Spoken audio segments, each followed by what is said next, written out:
애굽에서 나온 이스라엘 백성들을 그 숫자가 어, 싸움에 나갈 만한 자를 처음에 계수했을 때에 60만 명이 조금 넘었습니다.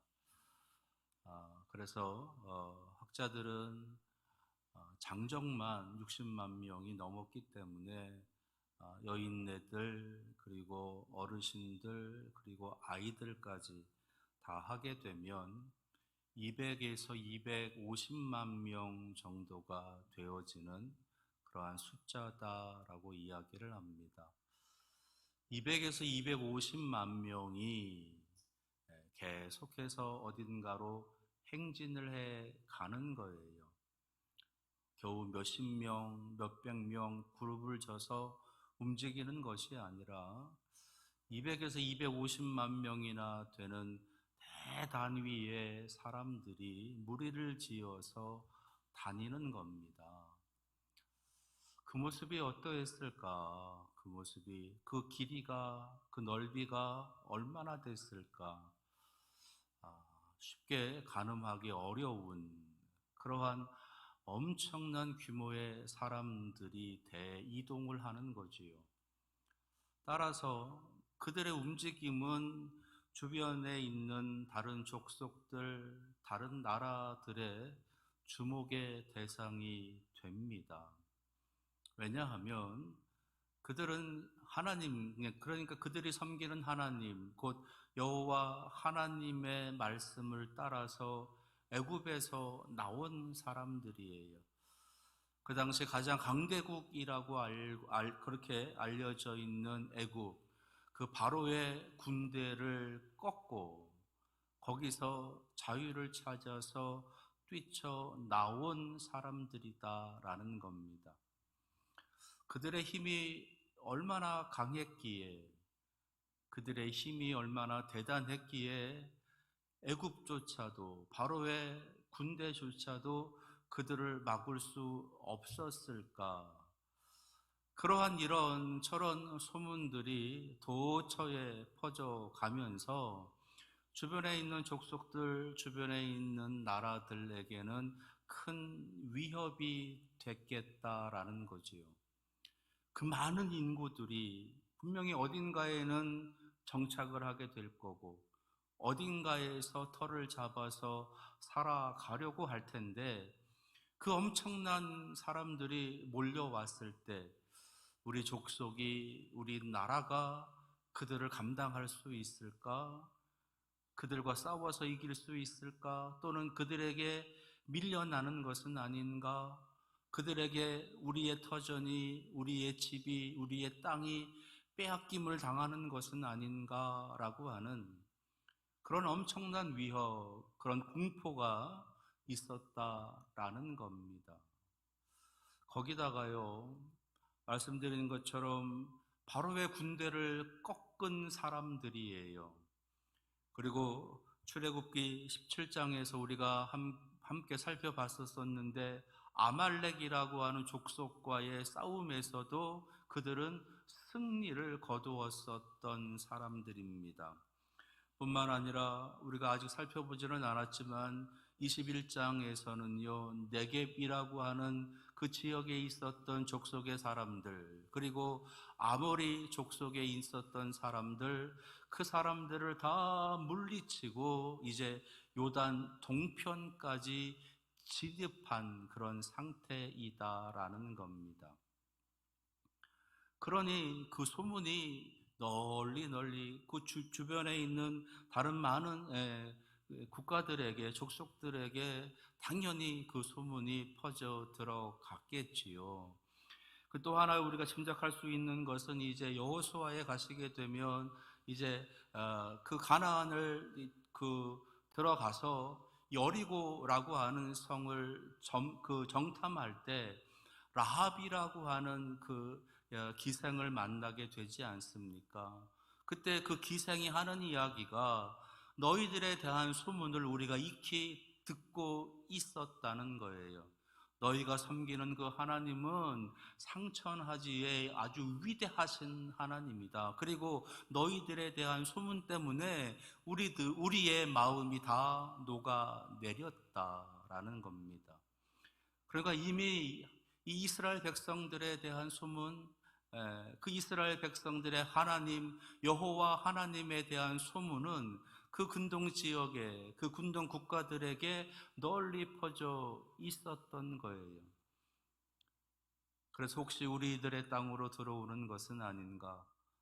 우리들의 땅으로 밀려 들어와서 우리를 몰아내고 우리를 다 죽이고 우리 땅을 차지하는 것은 아닌가라고 하는 그런 소문이 가득하게 퍼져 있었던 것입니다.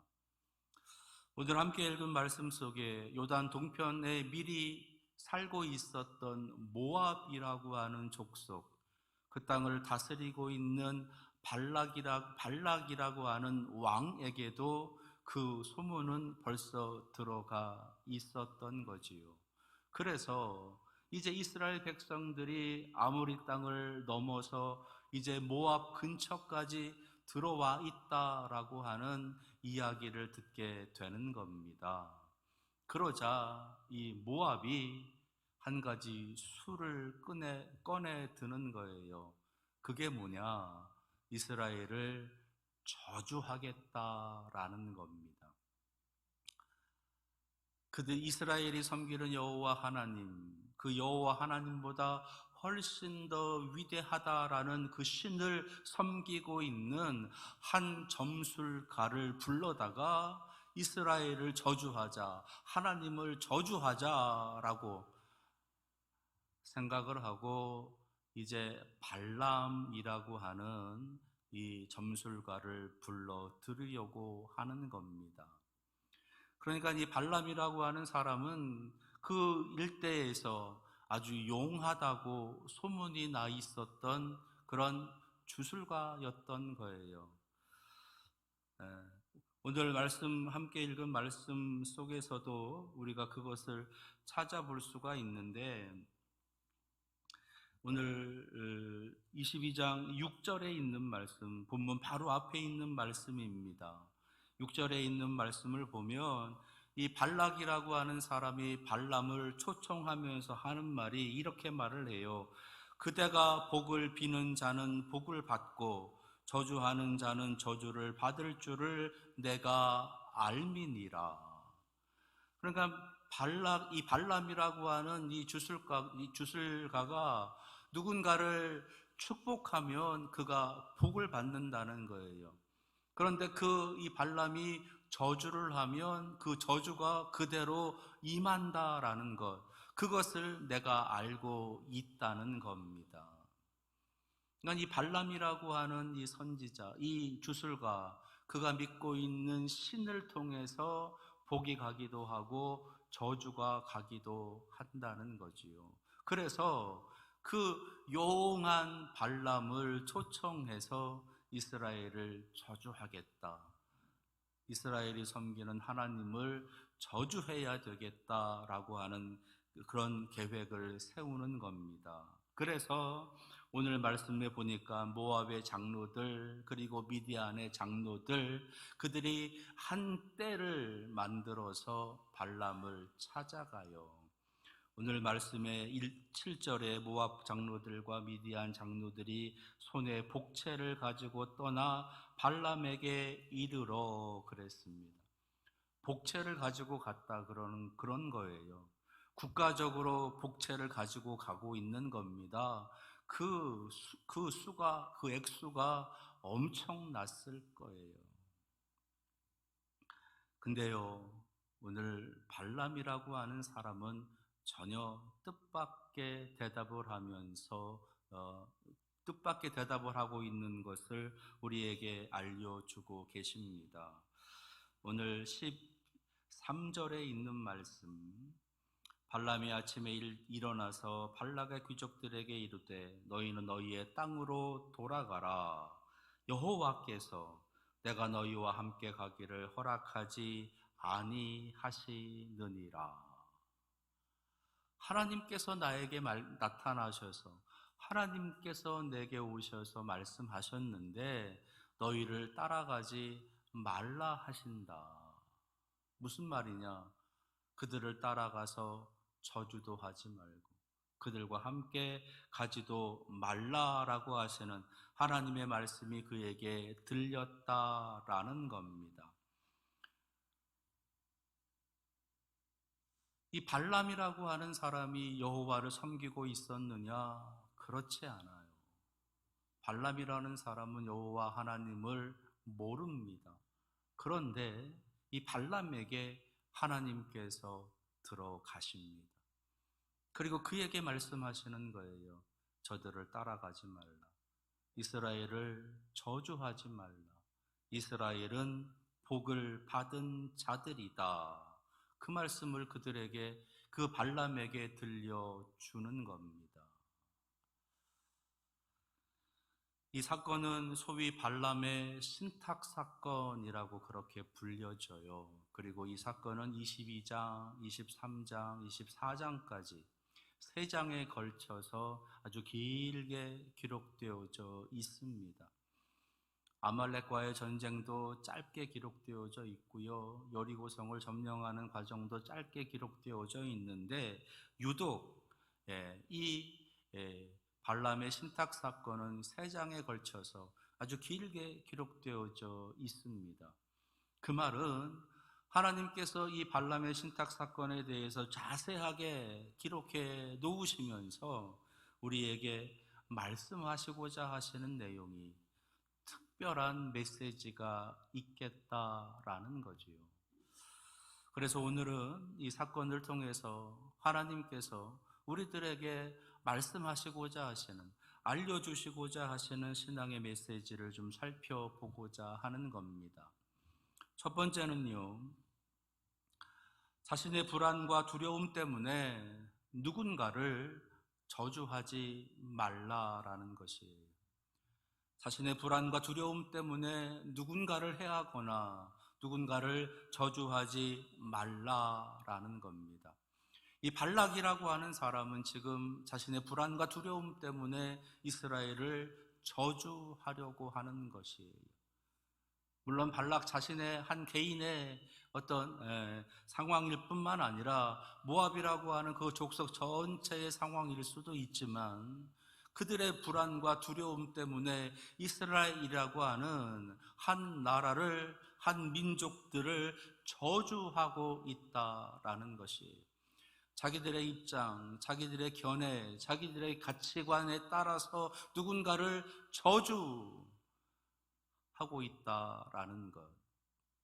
개인을 떠나서, 개인을 넘어서 한 공동체가, 한 민족이, 한 족속이, 한 나라가 또 다른 민족을, 또 다른 족속을, 또 다른 국가를 저주하는 그런 모습이 있다는 겁니다. 독일의 히틀러가 아시는 것처럼 유대 민족을 저주합니다.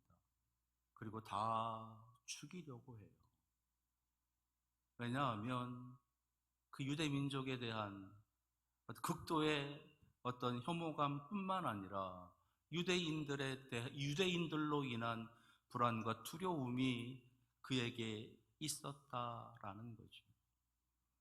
뿐만 아니라 우리들 살아가는 삶 속에서 한 개인에게 들어오게 되는 사회적인 상황, 경제적인 상황, 정치적인 그런 상황들로 인해서 맞닥뜨리게 되는 그런 불안과 두려움 때문에 그것이 또 다른 누군가를 향한 분노의 모습으로, 또 다른 누군가를 향한 해함의 모습으로, 저주의 모습으로 나타난다라는 겁니다. 요즘 들어서 많이 나타나고 있는 사회적인 안타까운 현상 중에 하나는 여기저기서 칼들을 그렇게 들고 나온다는 거예요. 그 위험한 칼을 들고 나와서 그냥 아무나 막 해하고 다닌다는 겁니다. 이유가 특별하게 있는 것이 아니에요. 그 상대가 자신에게 어떤 해악을 끼친 것도 아니에요. 근데 그냥 가지고 나와서 그냥 그렇게 휘두르면서 다니는 거예요. 결국은 붙잡혀서 이제 그 이유를 묻게 되고 찾아가다 보면 자신의 삶이 불행하다라고 여기는, 나는 이렇게 불행한데 다른 사람들은 잘 먹고 잘 살아가고 있는 그것이 너무 못마땅하다라고 하는, 자신의 삶에 대한 불안과 두려움이 그렇게 나타나고 있다는 것입니다. 내 안의 불안함, 내 안의 두려움이 결국은 그것을 이제 해소하기 위한 또 다른 누군가에 대한 저주가 되고 해함이 되고 행악질이 되어지는 그런 모습으로 나타나고 있다는 거예요.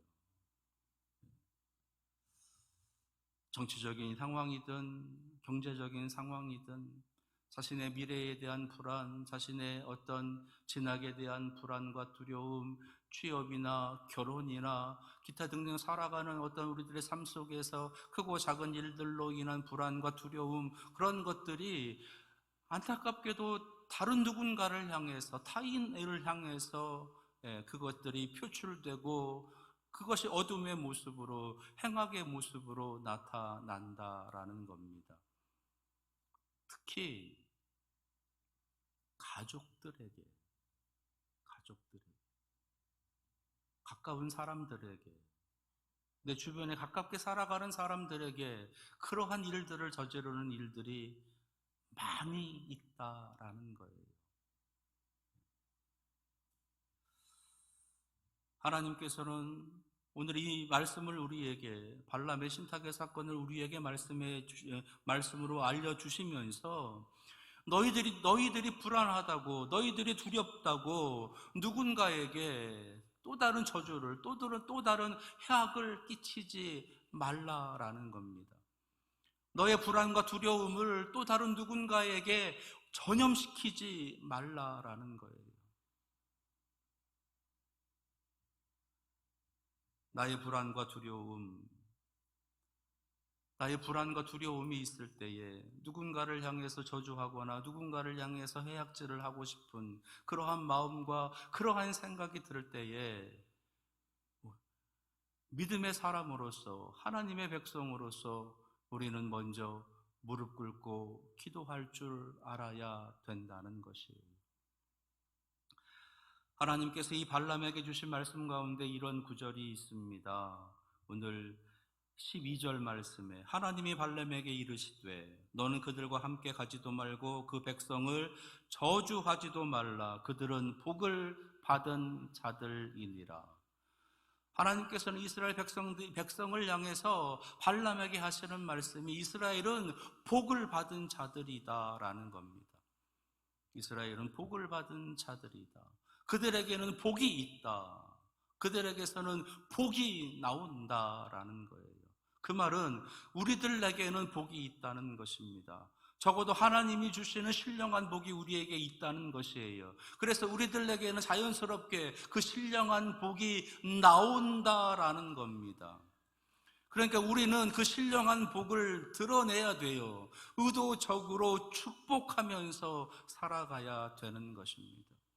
우리와 더불어 살아가는 사람들을 축복해야 합니다. 우리의 가족들을 축복하는 것뿐만 아니라 내가 알고 있는 지인들을 축복하며 살아가야 되는 것이에요. 우리와 더불어 살아가는 이 땅의 사람들, 우리 국가의 사람들, 우리 국민들 또한 우리가 축복하면서 살아가야 되는 것이에요. 설령 도저히 축복할 수 없는 사람을 만나더라도, 도저히 축복하고 싶지 않은 그러한 상황과 그런 환경에서라도 하나님께서는 저주하지 말고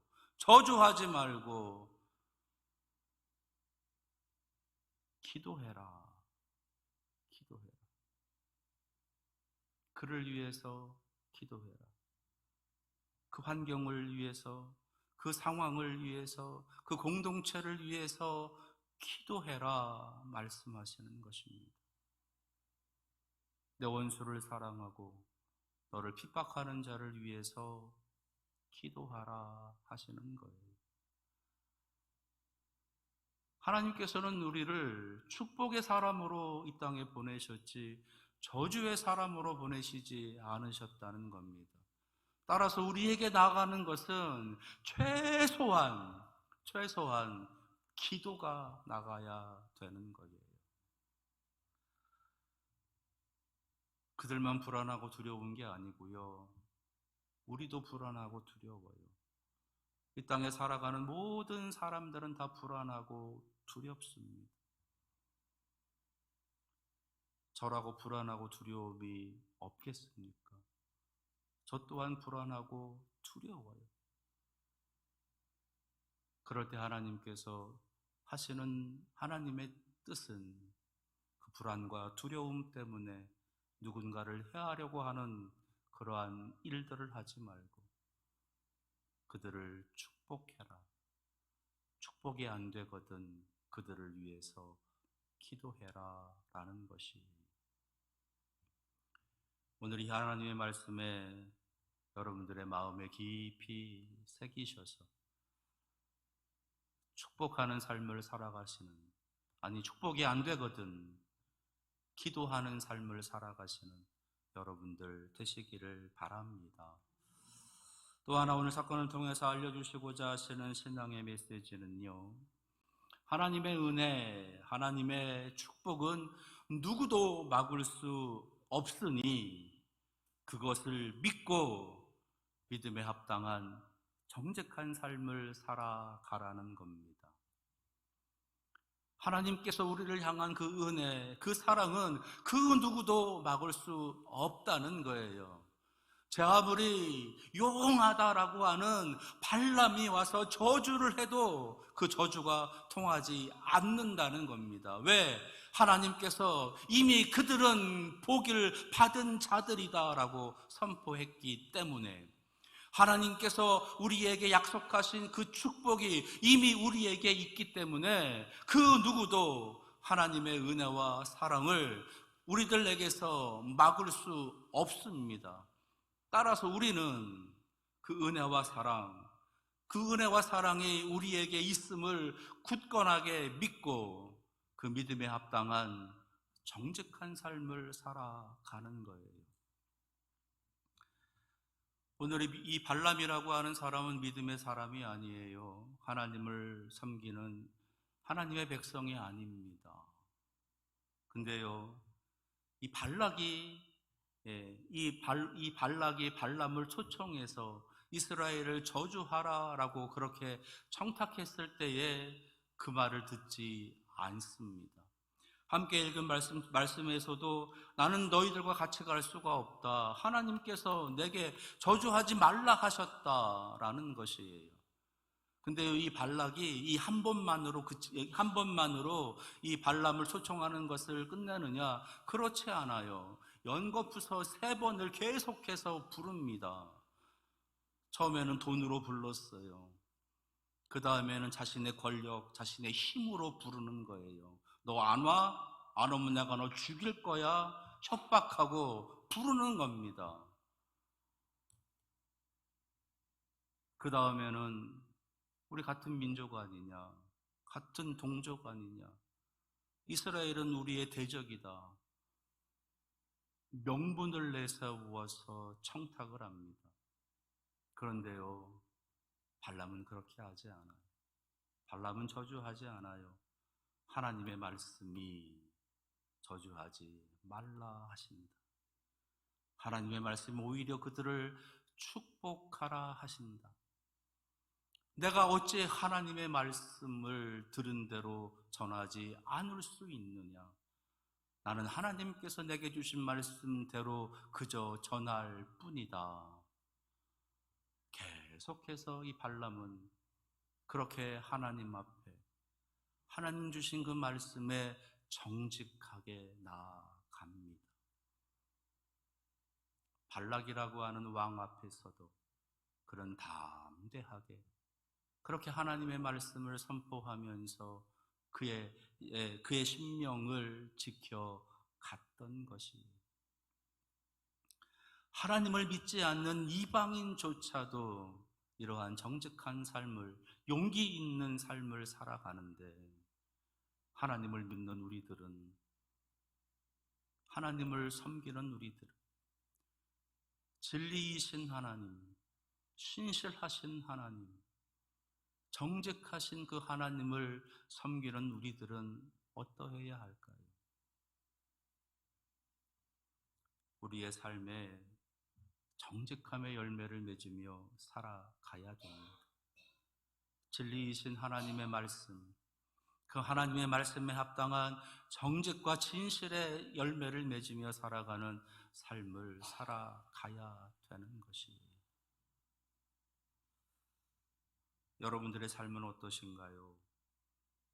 이 발람이 그의 목숨을 내놓고 하나님의 말씀을 담대하게 정직하게 선포해 가고 계신 것처럼 우리의 믿음을, 우리의 신앙을 굳건하게 정직하게 지켜가고 계십니까? 하나님께서는 오늘 이 발람의 신탁의 사건을 통해서 우리에게 하나님의 은혜와 사랑은, 그 축복은 누구도 막을 수 없으니 그것을 꽉 믿고 이 땅에서 믿음의 사람으로서의 정직한 삶을 살아달라 우리에게 부탁하십니다. 이 말씀 마음에 새기시면서 믿음으로의 온전한 삶을 향해 나아가시는 여러분들 될 수 있기를 축원합니다. 발람의 신탁 사건을 통해서 우리에게 주시는 두 가지 말씀을 드렸습니다.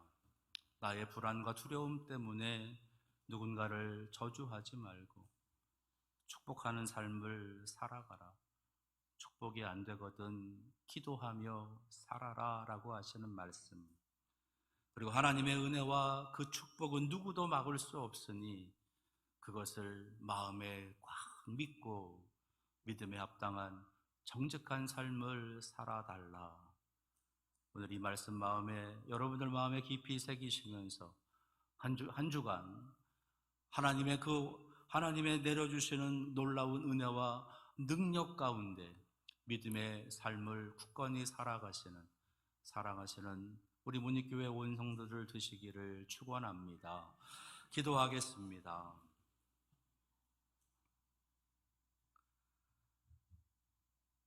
우리를 향한 하나님의 그 은혜와 사랑, 그 축복은 누구도 막을 수가 없습니다.